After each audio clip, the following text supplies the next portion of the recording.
Commander Jake Torres stood in the Situation Room deep beneath the Swiss Alps, watching the holographic display that showed humanity's fate hanging in the balance.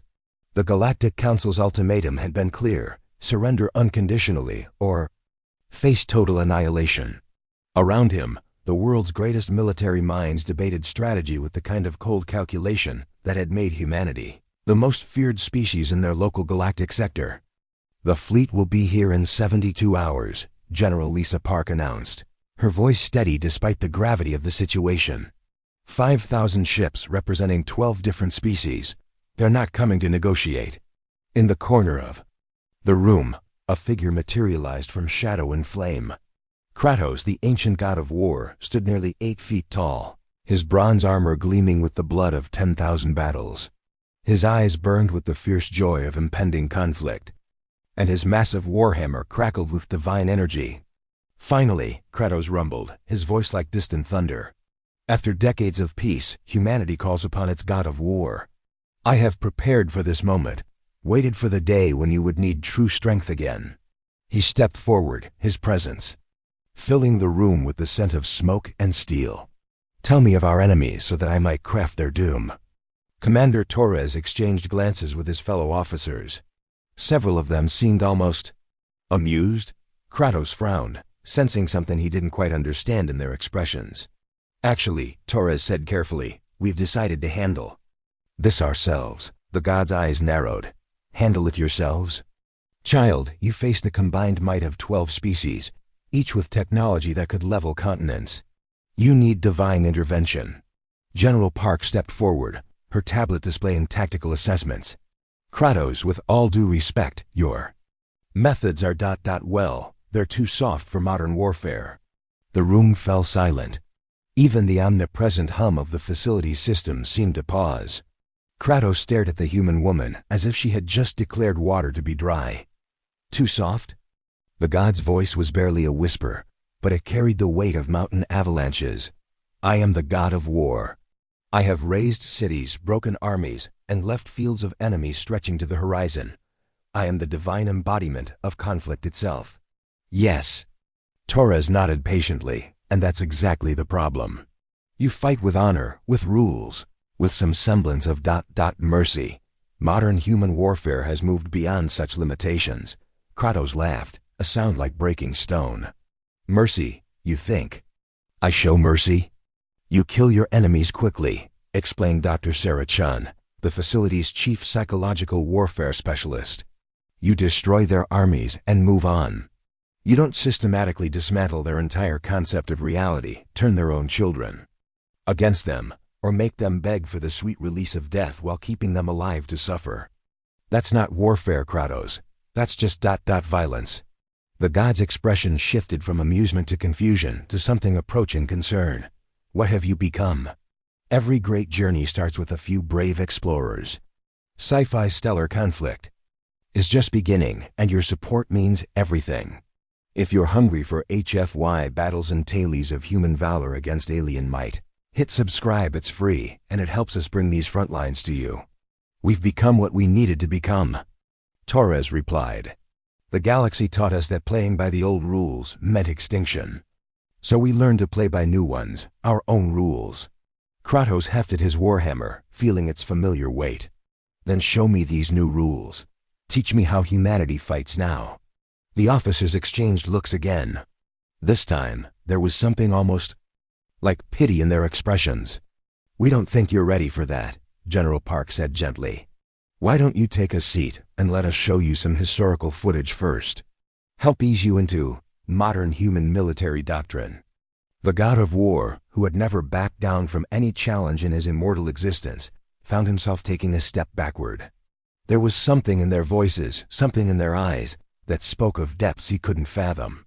For the first time in millennia, Kratos felt a chill that had nothing to do with the mountain air. "Perhaps," he said slowly, "you should start at the beginning." The lights dimmed as the holographic display shifted to show archived footage from humanity's first major galactic conflict. Kratos settled into a reinforced chair, still processing the impossible notion that he, the god of war himself, might be considered too gentle for human warfare. This was the Vex Empire, Dr. Chun explained as crystalline ships filled the display. Silicon-based lifeforms with perfect collective consciousness. They absorbed 17 human colonies in the outer rim, converting our people into processing nodes for their hive mind.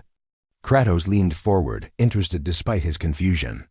A worthy enemy. How did you break their formations? Storm their command ships? We didn't, Torres replied. We studied them. Learned that their collective consciousness was their greatest strength ... and their greatest weakness. The footage shifted to show human diplomatic vessels approaching the Vex fleet. Kratos watched in growing bewilderment as the humans requested formal negotiations, offering to surrender several more colonies in exchange for guaranteed safe passage for the remaining human population. You surrendered? Kratos' voice cracked. Like a whip, you gave them more colonies? We gave them exactly what they wanted, General Park said with a thin smile. Perfect unity. Perfect consciousness. Perfect ... predictability. The display zoomed in on the Vex ships as they began their integration process on the offered colonies. Kratos watched human settlements being converted, their populations linked into the collective consciousness, but something was wrong. The Vex ships began to shudder, their perfect crystalline formations wavering. What's happening to them? Kratos demanded. We introduced a concept they'd never encountered before, Dr. Chun explained. The colonists we offered weren't random volunteers. They were carefully selected individuals, philosophers, artists, anarchists, comedians, people whose minds naturally resisted conformity. The footage showed the Vex collective consciousness beginning to fracture. Their perfect unity cracked as thousands of human minds introduced chaos into their system. Doubt, creativity, individualism concepts that spread through their network like a virus. But that's not warfare, Kratos protested. That's psychological warfare, Torres finished. We didn't destroy their bodies, Kratos. We destroyed their minds. Their entire species collapsed into civil war within 6 months. Brother turned against brother. Hive turned against hive. They're still fighting among themselves 3 years. Later, the display shifted to more recent footage. Kratos watched as human diplomatic ships approached various alien species, always with the same pattern: careful study, strategic offerings, and then systematic dismantling of their enemies. Core beliefs and social structures. The Talon Confederacy believed in absolute military hierarchy. General Park narrated over footage of bird-like aliens.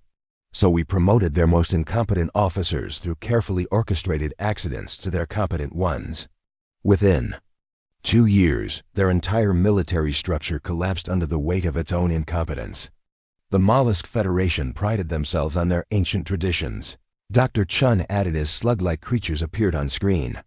So we introduced them to human social media and watched their youth abandon every cultural value they'd held sacred. For millennia, Kratos gripped his war hammer tighter. This isn't warfare. This is ... This is abomination. Where is the honor? Where is the glory of battle? Honor is a luxury for species that can afford to lose, Torres replied coldly. Glory is what you sing about after you've already won. We fight to survive, Kratos. And survival means winning by any means necessary. The footage continued, showing engagement after engagement, where humans never fired a shot, but left their enemies destroyed nonetheless. Economic warfare that reduced proud trading empires to begging for scraps. Cultural warfare that turned entire civilizations against their own histories. Information warfare that made truth itself a weapon. You see, General Park said as the display showed the current galactic map, with human influence spreading like a slow-moving plague, we realize something that gods of war never could. The strongest fortress isn't made of stone or steel. It's made of belief, and belief can be changed. Kratos stared at the display, seeing not conquered territories, but something far more disturbing. Every species that had challenged humanity was still technically alive, still technically independent. But they were hollow shells of their former selves, dancing to human puppeteers they didn't even know existed. You don't conquer your enemies, he whispered. You make them conquer themselves. Now you're beginning to understand, Torres said. And tomorrow, when the Galactic Council arrives, you'll see what modern human warfare really looks like. The Galactic Council's fleet emerged from hyperspace like a metal constellation, their formations perfect and intimidating. Kratos stood on the observation deck of the human command station, watching 5,000 ships arrange themselves in threatening patterns around Earth. Each vessel bristled with weapons that could crack planets, and their combined firepower could have reduced a star system to cosmic dust. Magnificent, Kratos breathed, feeling the familiar stirring of battle lust. Finally, a worthy challenge. Surely now you'll need... Commander Torres interrupted, pressing a finger to his lips. Watch and learn. The communication channels crackled to life as Admiral Thane of the Galactic Council, an imposing reptilian figure with scales that gleamed like polished obsidian, appeared on the main screen. His voice carried the authority of 12 species, united in purpose. Humans of Earth, Thane declared, his forked tongue flicking between words. You have been judged by the Galactic Council and found wanting. Your species has destabilized 14 separate star systems through your unconventional methods. You will surrender unconditionally or face complete annihilation. Torres smiled pleasantly and straightened his uniform. Admiral Thane, what? A pleasure to finally meet you face to face. I'm Commander Torres, and I represent the human government in these negotiations. There will be no negotiations, Thane snarled. Only surrender. Of course, Torres nodded agreeably. But surely you wouldn't mind if we discussed terms? After all, you've come such a long way. The least we can do is offer you hospitality while we prepare the surrender documents. Kratos frowned. This wasn't the defiant last stand he'd expected. Where was the human fire? Where was their famous stubborn refusal to yield? You have 1 hour, Thane declared.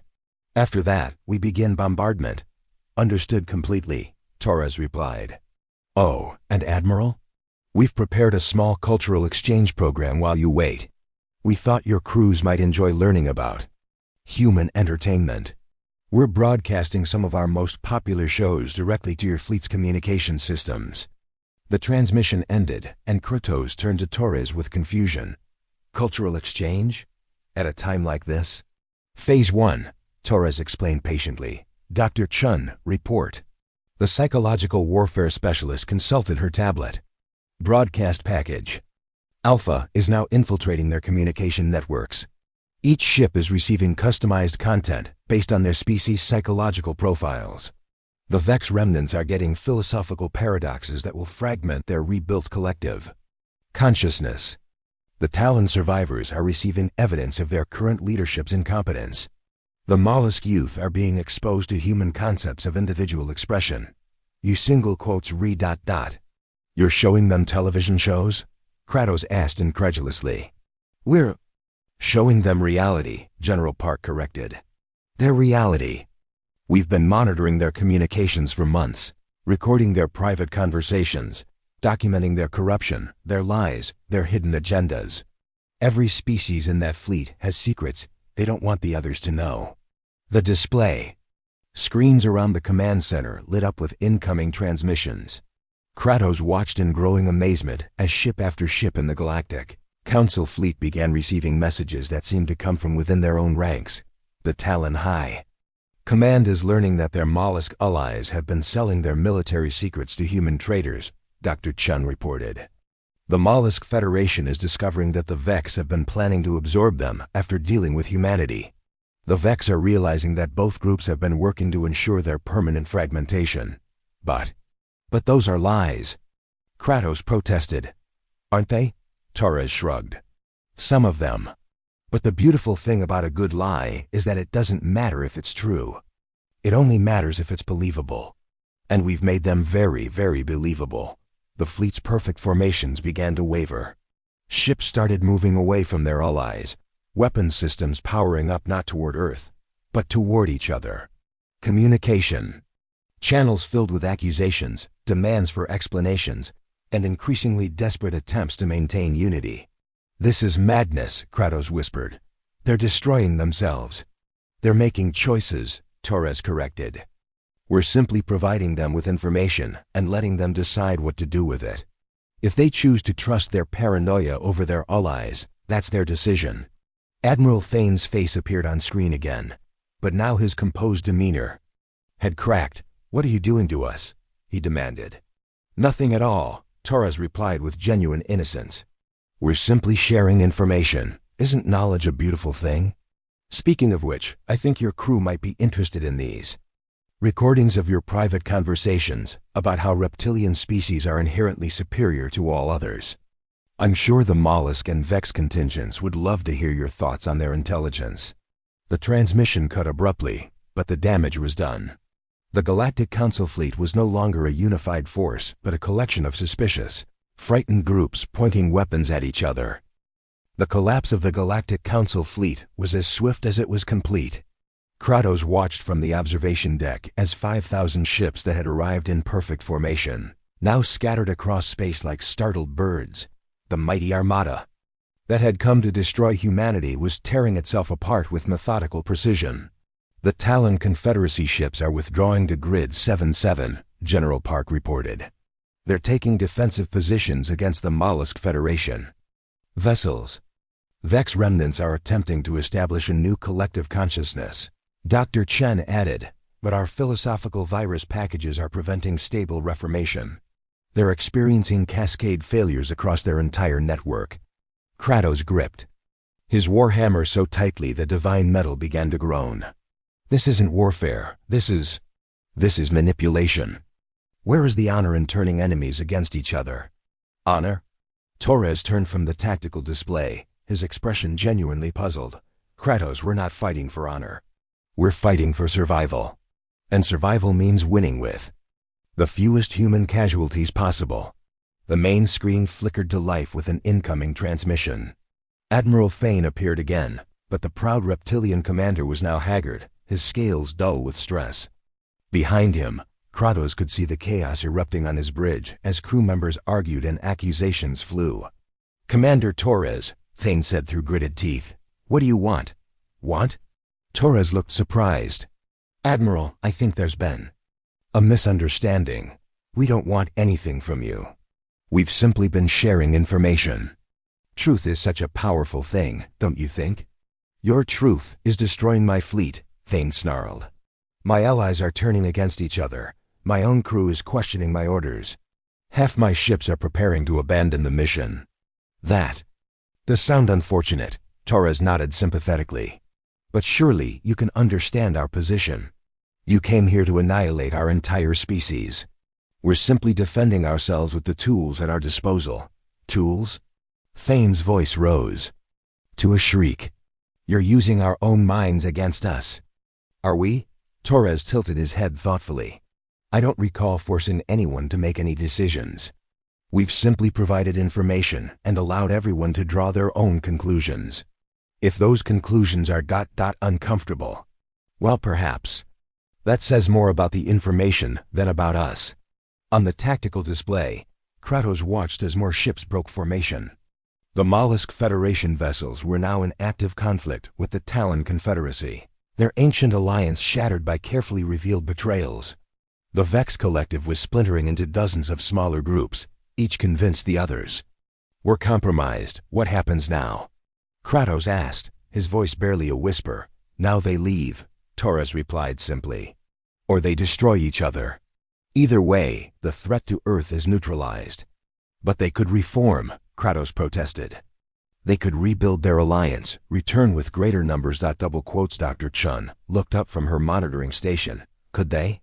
The Talon Confederacy has learned that military hierarchy is worthless without trust. The Mollusk Federation has discovered that ancient traditions crumble when exposed to new ideas.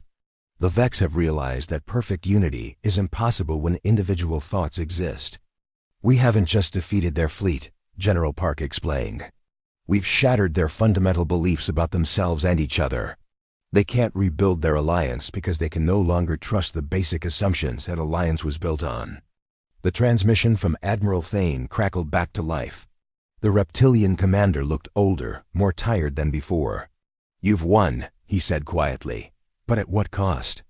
You've destroyed the last alliance capable of maintaining galactic peace. The chaos you've unleashed will spread far beyond this system. Will it? Torres asked.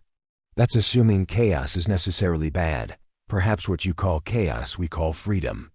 Perhaps your galactic peace was simply stagnation enforced by fear. Thane's image flickered and died. On the tactical display, the remnants of the Galactic Council fleet began jumping to hyperspace, not as a unified retreat, but as individual ships in small groups fleeing in all directions. "They're running," Kratos observed.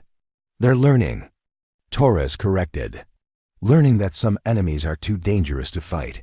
Learning that some prices are too high to pay. Learning that humans don't just win wars, we make our enemies forget why they wanted to fight in the first place." The observation deck fell silent except for the hum of monitoring equipment. Kratos stared out at the empty space where the most powerful fleet in the galaxy had been just hours before. They hadn't fired a single shot. They hadn't lost a single ship. They had simply disintegrated. "What have you become?" Kratos asked again, but this time his voice held not confusion, but something approaching awe. "We've become what we needed to become," Torres replied. "The question is, what do you want to become?" 6 months after the dissolution of the Galactic Council fleet, Kratos found himself in a position he never could have imagined.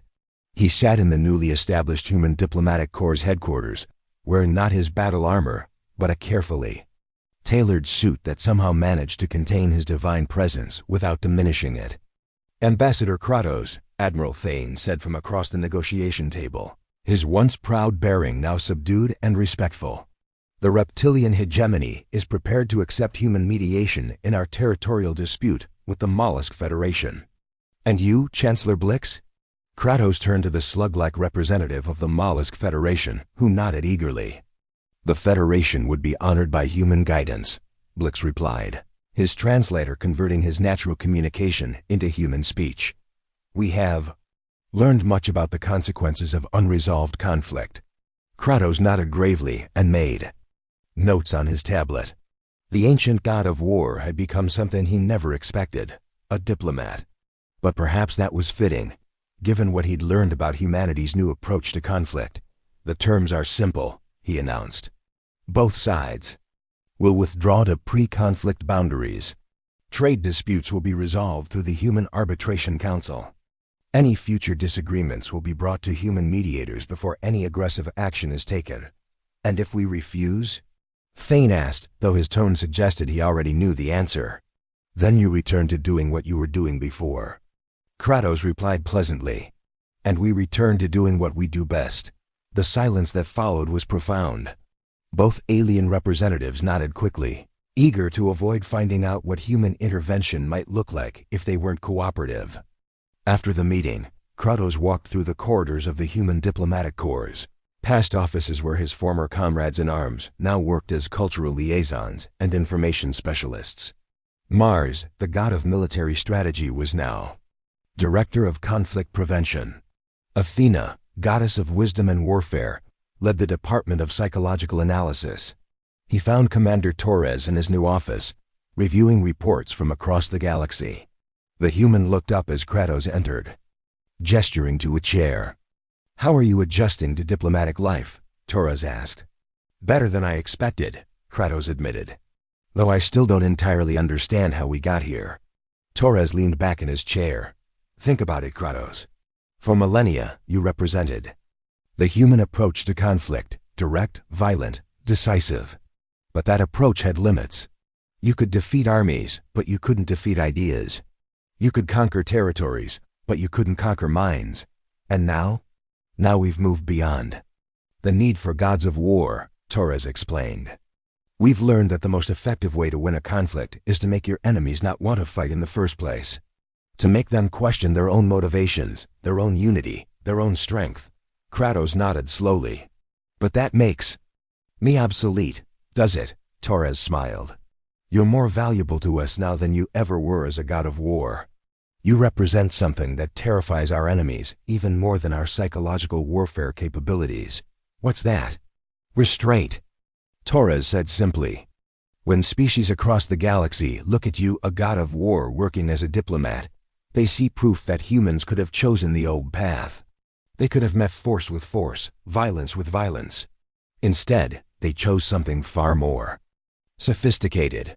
More terrifying, you mean?" "More effective," Torres corrected. But yes, also more terrifying.